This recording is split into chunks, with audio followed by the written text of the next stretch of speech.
다니엘은 8장에서 또 다른 환상을 보게 됐습니다.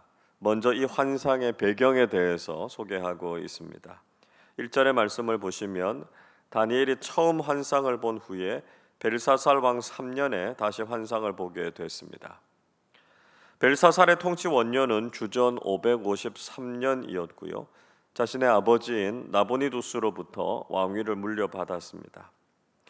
그리고 다니엘이 환상을 본 것은 벨사살 왕 3년이니까요. 주전 550년경으로 보입니다. 이때 다니엘의 나이는 대략 한 70세 정도 됐을 것으로 추정이 됩니다. 이어서 다니엘이 환상을 본 장소가 어디였는가 하는 것을 밝히고 있지요. 2절을 보십시오.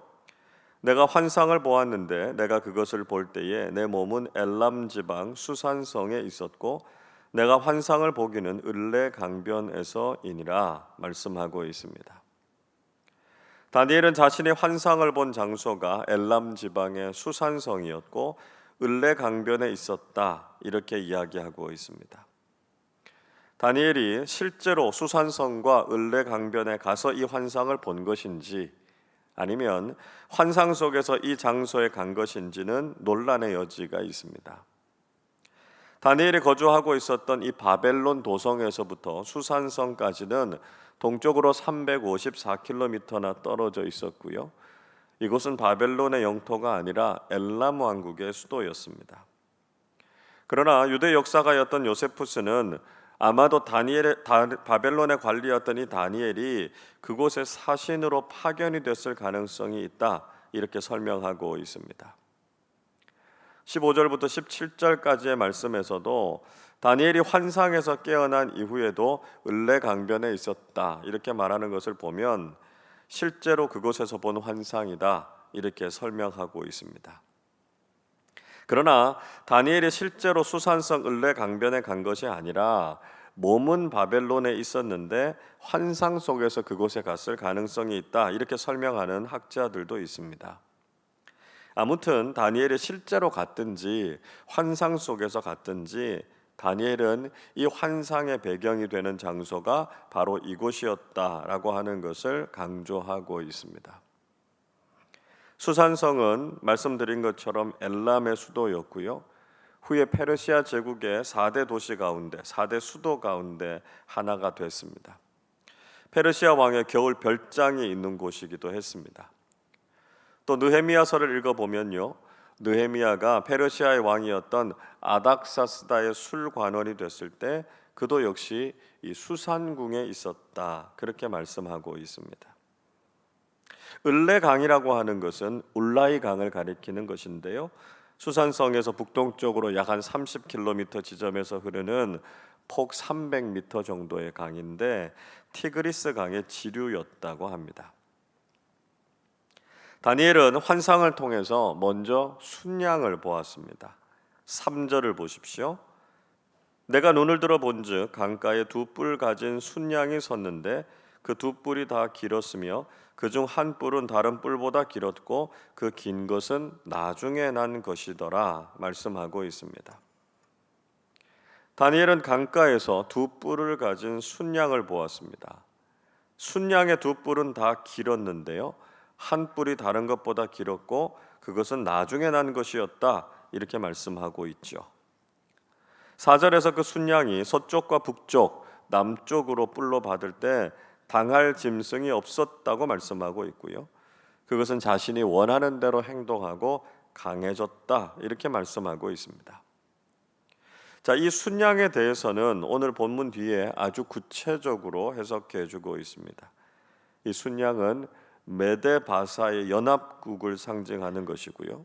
처음에는요, 이 메데 왕국, 미디아 왕국이 더 강했습니다. 그러나 주전 550년경에 바사 왕이었던 고레스가 통치하면서 상황은 역전이 됐고요. 주전 539년에 이 두 왕국이 통합되어서 페르시아 제국이 됐습니다. 자, 그렇게 메데바사 연합국은 강력하게 영토를 확장해 나갔고요. 국제사회에서 최강자로 군림하게 됐습니다. 계속해서 다니엘은 순념소의 환상을 보게 됐습니다. 5절 보시죠. 내가 생각할 때에 한 순념소가 서쪽에서부터 와서 온 지면에 두루 다니되 땅에 닿지 아니하며 그 염소의 두 눈 사이에는 현저한 뿔이 있더라 말씀하고 있습니다. 다니엘이 순양의 환상을 보면서 생각에 잠겨 있었을 때 서쪽에서부터 순념소 한 마리가 등장했습니다. 땅에 닿지 아니하며 라고 말하고 있는 것은 그 정도로 속도가 빨랐다라고 하는 것이죠. 그리고 그 염소의 두 눈 사이에는 현저한 뿔, 즉 눈을 떼지 못할 정도로 아주 두드러진 뿔이 하나 있었다, 이렇게 묘사하고 있습니다. 여기에서 나오는 순념소는 헬라 제국을 의미하고 있습니다. 그리고 이 현저한 뿔은 헬라 제국을 세계적인 제국으로 일으킨 아주 탁월한 정복자 알렉산더를 지칭하고 있는 것입니다. 헬라 제국을 이끌었던 알렉산더는 주전 336년에 마케도니아와 그리스의 왕으로 등극했고요.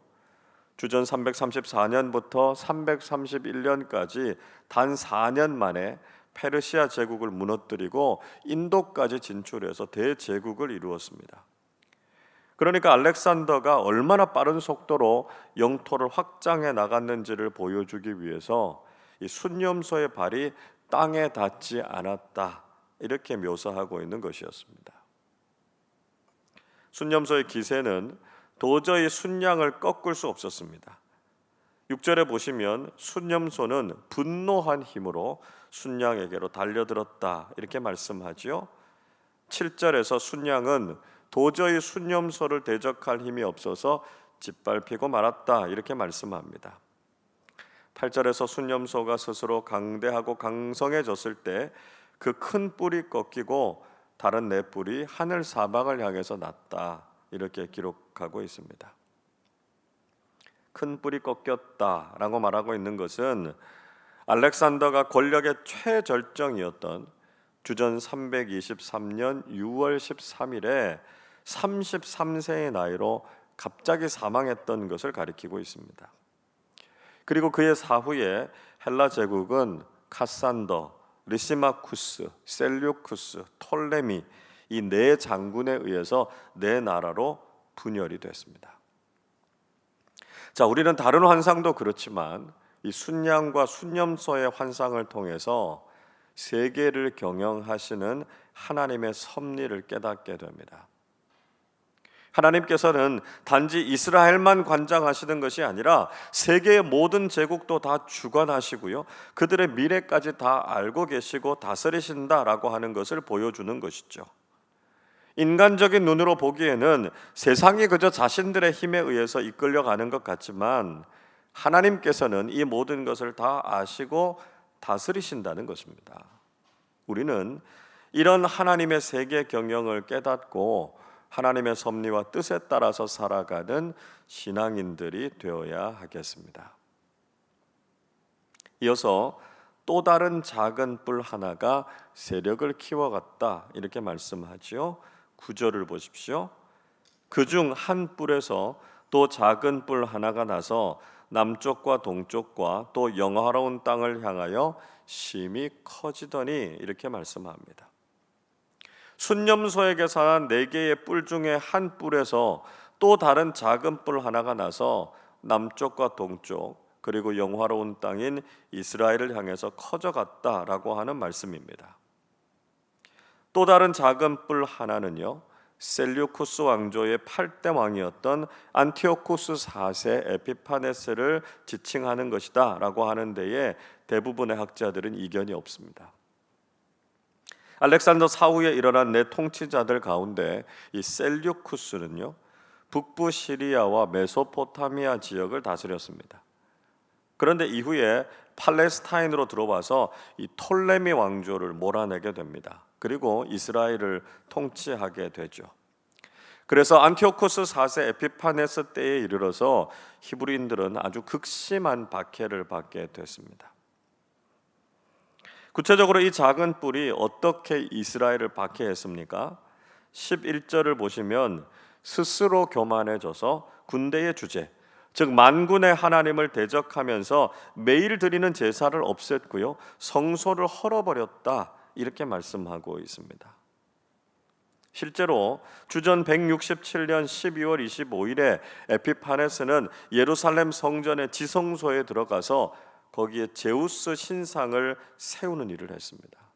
그리고 율법이 가증하게 여기는 돼지머리를 성전에 두어서 성전을 모독하는 일을 했습니다. 이스라엘 백성들에게는 절대로 제사를 드리지 못하게 했고요. 그 기간이 무려 3년이나 지속이 됐습니다. 12절에 보시면 백성들의 제사는 넘겨졌고 진리는 땅에 던져졌다 이렇게 말씀하고 있습니다. 하나님께 제사를 드리지 못했고요. 진리의 말씀인 하나님의 말씀, 그 당시의 율법의 말씀이 묵살되었다라고 하는 것이죠. 하나님의 백성인 다니엘의 입장에서는 이 환상이 얼마나 괴롭고 힘든 내용이었겠습니까? 그러자 13절에서 한 거룩한 이가 다른 거룩한 이에게 제사를 드릴 수 없고 이런 죄악과 성소를 모독하는 일이 언제까지 지속될 것인가 라고 하는 것을 물었습니다. 자, 이 질문에 대해서 대답하죠. 14절 말씀을 우리 한 번 더 같이 읽겠습니다. 그가 내게 이르되 2300주야까지니 그때에 성소가 정결하게 되리라 하였느니라. 자, 거룩한 천사는 다른 천사에게 그 대답을 해준 것이 아니었고요. 이 환상을 보고 있는 다니엘에게 지금 대답하고 있습니다. 그 기간이 얼마까지냐라고 물었을 때 그 기간이 2300주야다 이렇게 대답하죠. 자, 날수로 계산해 보면 2300주야는 6년하고도 110일입니다. 그런데 이 2300을 낮과 밤 주야를 다 합산한 것으로 본다면 3년 55일 정도 됩니다. 그러니까 에피파네스가 성전을 모독해서 제우스 신상과 돼지머리를 두고 제사를 금한 기간 3년과 거의 일치하죠. 자, 그 이후에는 성전이 정결하게 회복될 것이다 이렇게 예언했습니다. 비록 하나님의 백성들과 거룩하신 하나님의 성전이 모욕과 핍박을 받게 되겠지만 하나님께서 결국 모든 것을 회복하신다라고 하는 것이었습니다. 드디어 에피파네스가 죽고 주전 164년 12월 14일에 유대인들은 성소를 하나님께 다시 봉헌해서 드리게 됩니다. 이 절기를 가리켜서 유대인들은 하누카 수전절이라고 부릅니다. 요한복음 10장 22절에 보면 이 수전절이 소개되고 있는데요. 다니엘의 예언을 통해서 주셨던 이 성소가 정결하게 되는 약속이 비로소 성취된 것이었다 하는 것을 보여주고 있습니다. 여러분, 오늘도 세상의 권력은 하나님을 대적하고 교회를 모욕하고 있습니다. 자신들의 힘과 소유로 그리스도인들을 핍박하고요. 하나님의 살아계심과 다스리심을 인정하지 않고 있습니다.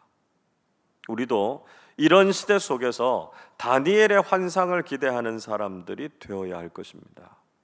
비록 지금은 우리가 핍박과 모욕 가운데 살아가지만 하나님께서 우리를 회복시키시고 정결하게 하실 것이다 라고 하는 것을 믿어야 한다는 것이죠. 우리가 신앙인답게 살아가고 무엇보다 예배와 말씀 중심으로 돌아갈 때 하나님께서는 놀라운 회복의 은혜를 허락해 주실 것입니다. 이 새벽에도 세상의 권력과 박해 앞에서 무릎 꿇지 않고 거룩하고 정결한 믿음의 사람들이 되셔서 정결하게 회복시키시는 하나님의 은혜를 충만하게 경험하실 수 있기를 주님의 이름으로 축원합니다. 기도하겠습니다. 자비와 긍휼이 풍성하신 하나님 아버지, 오늘도 저희들에게 한량없는 은혜를 베풀어 주심에 감사를 드립니다. 지금도 세상의 모든 권력과 역사가 다 하나님의 손 안에 있음을 고백합니다. 우리가 하나님의 세계 경영을 볼 수 있는 영적 통찰력을 갖게 하시고 하나님께서 행하시는 일에 적극적으로 참여하는 사람들이 되게 하여 주옵소서. 지금도 세상의 권력은 하나님을 대적하고 교회를 핍박하고 있습니다. 안타깝게도 교회는 예배가 무너지고 있고 진리 되신 하나님의 말씀을 상실하고 있습니다. 세상이 우리를 위협하기 때문이기도 하지만 동시에 우리가 생명을 걸고 예배와 말씀을 지키지 못했기 때문임도 회개하게 하여 주옵소서. 이제 우리가 살아계신 하나님을 이 시대 속에서 선포하게 하시고 하나님의 말씀대로 순종해서 위대하신 하나님의 역사를 경험하게 해 주옵소서. 오늘 사랑하는 우리 자녀들이 수능 시험을 치르게 됩니다. 하나님께서 지혜를 더해 주시고 처음부터 끝까지 실수하지 않고 좋은 컨디션으로 잘 마치게 하셔서 그 결과를 통해서도 하나님께 영광이 되게 하여 주옵소서. 감사드리며 우리 주님 예수 그리스도의 이름으로 기도하옵나이다. 아멘.